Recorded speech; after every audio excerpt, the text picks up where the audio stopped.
भक्तगणों, आज आपको आषाढ़ शुक्ल पक्ष की पद्मा एकादशी की विधि और महात्म्य के बारे में बताऊंगा। आप उसको ध्यानपूर्वक सुने, कथा सुनिए। युधिष्ठिर बोले, हे केशव, आषाढ़ शुक्ल पक्ष की एकादशी का क्या नाम है, उसका देवता कौन है और विधि क्या है, यह मुझसे कहिए। श्री कृष्ण जी बोले, हे महिपाल, जिस गधा को ब्रह्मा जी ने महात्मा नारद से कहा है, उस आश्चर्यजनक कथा को मैं तुमसे कहता हूँ। नारद जी ब्रह्मा जी से पूछने लगे कि आषाढ़ शुक्ल पक्ष की एकादशी का क्या नाम है। प्रश्न होकर विष्णु के आराधन के लिए मुझसे कहिए। ब्रह्मा जी बोले, हे विवाद प्रिय मुनिश्रेष्ठ, तुम वैष्णव हो, तुमने बहुत सुंदर प्रश्न किया। जगत में एकादशी से पवित्र और कोई पर्व नहीं है। सब पापों को नष्ट करने के लिए यत्नपूर्वक इसको करना चाहिए। इसीलिए शुक्ल पक्ष की एकादशी का व्रत मैं तुमसे कहूँगा। जिनसे इसको नहीं किया, जिनने इसको नहीं किया, वे नरक के भागी होते हैं। आषाढ़ शुक्ल पक्ष की एकादशी का नाम पद्मा है। ऋषिकेश भगवान के प्रश्न करने को यह उत्तम व्रत करना चाहिए। तुमसे मैं पुराण की सुंदर कथा कहता हूं, जिसे सुनने से बड़े पाप नष्ट हो जाते हैं। पद्मा एकादशी का व्रत की कथा सूर्यवंश में सत्यवादी प्रतापी मानधाता नाम का एक चक्रवर्ती राजा था। वह राजा धर्म से अपने पुत्र की तरह प्रजा का पालन करता था। उसके राज्य में अकाल, रोग और मानसिक चिंता नहीं रहती थी। उसकी प्रजा आतंक रहित और धन धान्य से पूर्ण थी। उससे राज्य करते हुए बहुत वर्ष बीत गए। फिर कभी पापों के फल उदय हो गए। 3 वर्ष तक उसके राज्य में वर्षा नहीं हुई। इससे उसकी प्रजा भूख प्यास से पीड़ित होकर व्याकुल हो गई।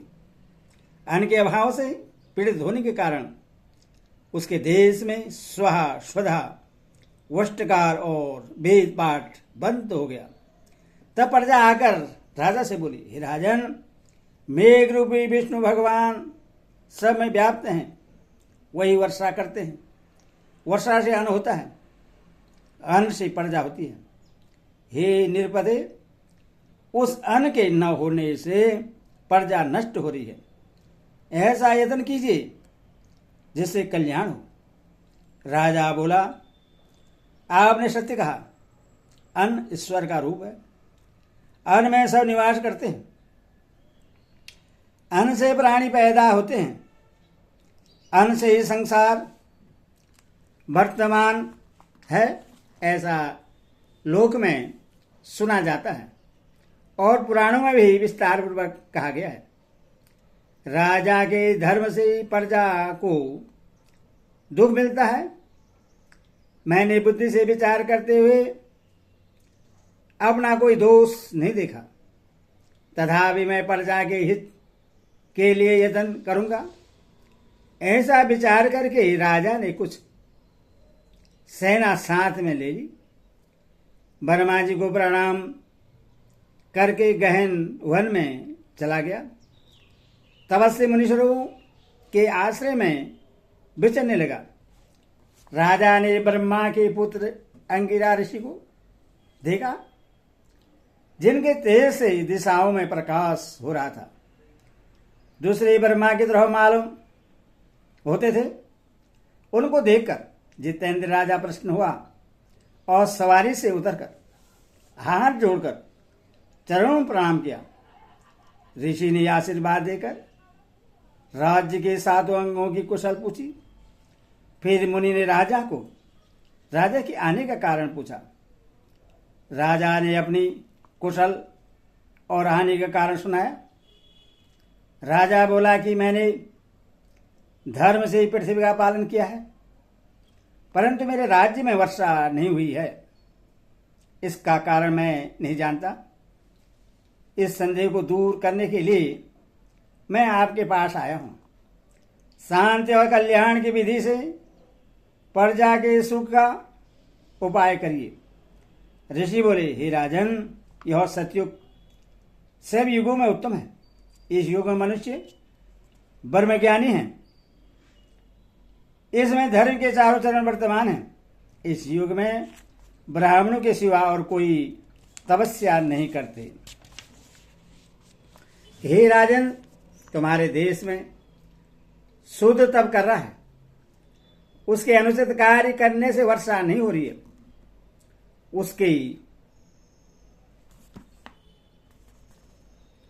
उसके का उपाय करो जिसे दोष शांत हो। राजा बोला, तब करते हुए को बिना अपराध के मैं नहीं मारूंगा। दुख दूर करने को धर्म का उपदेश दीजिए। ऋषि बोले, हे राजन, जो ऐसा है कि एकादशी का व्रत करिए। आषाढ़ के शुक्ल पक्ष में पद्मा नाम की प्रसिद्ध एकादशी है। उसके व्रत के प्रभाव से निश्चय सुंदर वर्षा होगी। यह सब सिद्धियों को देने वाली और सब उदरों को नष्ट करने वाली है। हे नृप, तुम प्रजा और परिवार सहित इसका व्रत करो। मुनि का यह वचन सुनकर राजा अपने महल में आया और पद्मा एकादशी का व्रत किया। व्रत के करने पर सब राज्य में वर्षा हुई। भगवान की कृपा से ही मनुष्य को सुख हुआ। इस कारण यह उत्तम व्रत करना चाहिए। यह मनुष्यों को सुख और मोक्ष देने वाला है। हे राजन, यह एकादशी देवशयनी कहलाती है। हे राज शार्दुल, भगवान के प्रश्न करने के लिए मोक्ष की इच्छा करने वालों को देवशयनी का व्रत करना चाहिए। चातुर्मास व्रत का प्रारंभ भी इसमें किया जाता है। युधिष्ठिर बोले, हे कृष्ण, विष्णु के शयन का व्रत कैसे करना चाहिए? हे देव, कृपा करके चातुर्मास के व्रत कहिए।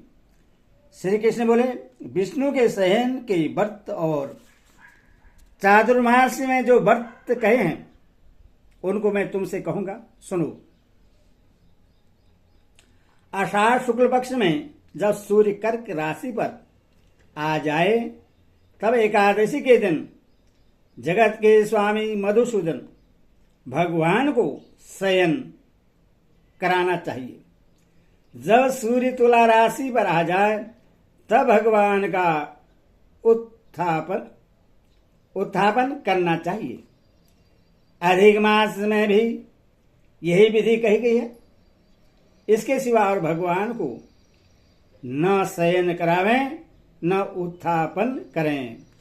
आषाढ़ के शुक्ल पक्ष में एकादशी का उपवास करके चातुर्मास के व्रतों का नियम करें। हे युधिष्ठिर, शंख चक्र गदाधारी भगवान की प्रतिमा को स्थापित करके स्नान करावें। पीताम्बर धारण कराकर सफेद वर्ण की सैया पर स्वच्छ तकिया लगाकर सफेद वस्त्र उड़ाकर शयन करावें। शयन पूर्वक वेदज्ञ ब्राह्मण द्वारा पंचामृत से स्नान करवाएं। सुंदर गंध लेपन करके धूप दीप और सुंदर फूलों से पूजन करें। इस मंत्र को बोलें कि हे ऋषिकेश, मैंने लक्ष्मी सहित तुम्हारा पूजन करके शयन कराया। हे देवेश, हे जनार्दन, लक्ष्मी सहित कृपा करो। हे जगन्नाथ, आपके शयन करने पर चर अचर सब संसार सो जाता है। आपके जागने पर सब संसार जागता है। हे दुष्टर, इस तरह से विष्णु की प्रतिमा को स्थापित करके उसके सामने बैठकर नियमों को ग्रहण करें। प्रातः और संध्यादि सब नित्य कर्म को पूरा करके देवोत्थान पिनी एकादशी तक 4 महीने का नियम लूंगा। हे प्रभु, मेरे इन नियमों को निर्विघ्नता से पूर्ण करिए। ईश्वर का शुद्ध चित्त से प्रार्थना करें। मेरा भक्त स्त्री हो अथवा पुरुष, वह दातन को ला करके धर्म के लिए व्रत करें और इन नियमों का पालन करें। व्रत के प्रारंभ के 5 समय कहे गए हैं। चातुर्मास के व्रतों का आरंभ आषाढ़ में करना चाहिए। एकादशी, द्वादशी, पूर्णिमा, अष्टमी, कर्क संक्रांति, इनमें विधिपूर्वक व्रत का प्रारंभ करें। मनुष्य 4 प्रकार से व्रत को ग्रहण करके कार्तिक शुक्ल पक्ष की द्वादशी को उसे समाप्त करें। चातुर्मास करने वालों को जो फल होता है वह मैं पृथक पृथक तुमसे कहूंगा। आषाढ़ के शुक्ल पक्ष की एकादशी को उपवास करें। जिस महीने में संक्रांति नहीं हो वह देवता और पितरों के काम में वंचित है। वह महीना मल मास है और अपवित्र है। इसीलिए बुद्धिमान मनुष्य इस समय देवता और पितृ कार्य न करें। जो कोई देवताओं के मंदिर में सफाई कर जल छिड़कते हैं, सावधान होकर चतुर्मास का व्रत करते हैं और समाप्ति में ब्राह्मण भोजन कराते हैं, हे विपेंद्र, वह 7 जन्म तक सत्य और धर्म में तत्पर होते हैं। कोई दही, दूध, घी, शहद, बूरे से चातुर्मास भगवान को स्नान कराता है। कोई गंध पुष्प अक्षर से भगवान का पूजन करके नैवेद्य और सोने का कमल ब्राह्मण को देता है। कोई व्रत करने वाला चातुर्मास में नित्य पूजन करता है। कोई 4 महीने तक तुलसी से भगवान की पूजा करता है। कोई गूगल की धूप और दीपक अर्पण करता है। वह सुख भोगने वाला धनवान और भाग्यशाली होता है। कोई कार्तिक शुक्ला 11 तक पीपल अथवा विष्णु की परिक्रमा और नमस्कार करता है। कोई संध्या के समय ब्राह्मण और देवताओं के आंगन में दीपक जोड़ता है। जो भगवान का चरणामृत पीता है वह कष्ट से छूट जाता है, विष्णु लोक को प्राप्त होता है। कोई मंदिर में बैठकर तीनों समय गायत्री का 108 बार जप करता है, वह पापों में लिप्त नहीं होता। माला, पुस्तक, कमल, कमंडल धारण किए हुए 4 मुख वाली गायत्री वेद पाठी ब्राह्मणों के घर में निवास करती है। सब लोगों में व्याप्त वेतरीय रूप गायत्री देवी मनुष्य को ज्ञान देती है। जो गायत्री का जप करता है उससे व्यास जी प्रश्न होते हैं। इसके उद्यापन में शास्त्र विहित पुस्तक का दान करना चाहिए। कोई नित्यवर्ती पुराण अथवा धर्मशास्त्र को सुनता है, वह पुण्यतमा, सुखी, धनी तथा सत्य और पवित्रता से पूर्ण होता है। कोई सुवर्ण वस्त्र समेत पुस्तक का दान करता है, वह ज्ञानी लोक में प्रसिद्ध धर्मात्मा होता है। कोई शिवजी तथा केशव का जप करता है, भगवान के शयन करने पर 4 महीने तक भक्तिमान पुरुष को मचान और खाट पर नहीं सोना चाहिए। ऋतुकाल में स्त्री संभोग वर्जित नहीं है। बैगन, तरबूजा, बेल आप जो खाते हैं उससे भगवान दूर रहते हैं। उपवास, नक्त भोजन, एक बार भोजन, अयाचित, इनमें से कोई नियम करे। जो नियम करने की शक्ति न हो तो नित्य प्रति प्रातःकाल और सायंकाल भोजन करे। एक दिन छोड़कर व्रत करने से ब्रह्मलोक में सुख भोगता है। जो 4 महीने तक बाल और नख नहीं कटवाता उसकी दीर्घायु होती है। जो नमो नारायण इस मंत्र को जपता है उसको अनंत फल मिलता है। जो श्री हरि मंदिर में 1 लाख परिक्रमा करता है वह हंसों के विमान पर बैठकर बैकुंठ जाता है। 3 रात भोजन का त्याग करने से स्वर्ग में देवताओं की तरह आनंद करता है। हे राजन, परायण छोड़ने से मनुष्य देवता हो जाता है। जो कोई चारुमास में प्रजापत्य व्रत करता है वह कायिक, वाचिक, मानसिक इन तीनों पापों से छूट जाता है।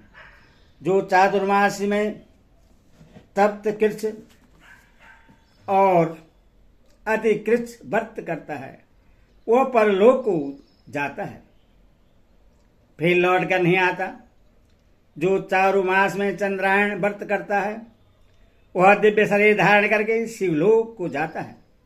जो चातुर्मास में अन्न आदि छोड़ता है वह हरि साजुष्य मुक्ति को प्राप्त होता है, फिर संसार में जन्म नहीं लेता। जो भिक्षा मांग कर खाता है वह वेदों में पारंगत हो जाता है।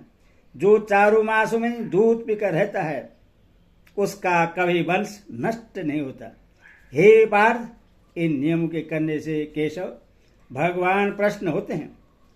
जिस दिन से भगवान क्षीर सागर में शयन करते हैं और जब जागते हैं उतने दिन का एकाग्र चित्त से चातुर्मास्य उपवास करने वाले मनुष्य को गरुड़ ध्वज भगवान श्रेष्ठ गति देते हैं। आषाढ़ शुक्ल की पद्मा देवशनी एकादशी से कार्तिक शुक्ल की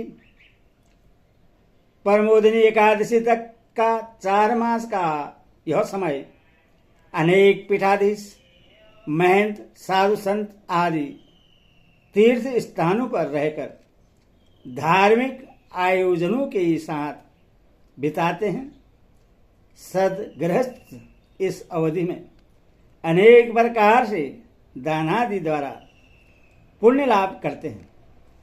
इस अवधि में एकादशी व्रतों के अतिरिक्त हलष्टी, हरितालिका तीज, ऋषि पंचमी, संतान सप्तमी, महालक्ष्मी पूजन व्रत भी संपन्न होता है। इन व्रतों को चातुर्मास व्रत कथाएं नामक पुस्तक में एक साथ तथा अलग अलग पुस्तकों में भी छापा गया है। हरि ओम तस्सत्, हरि ओम तस्सत्, हरि ओम।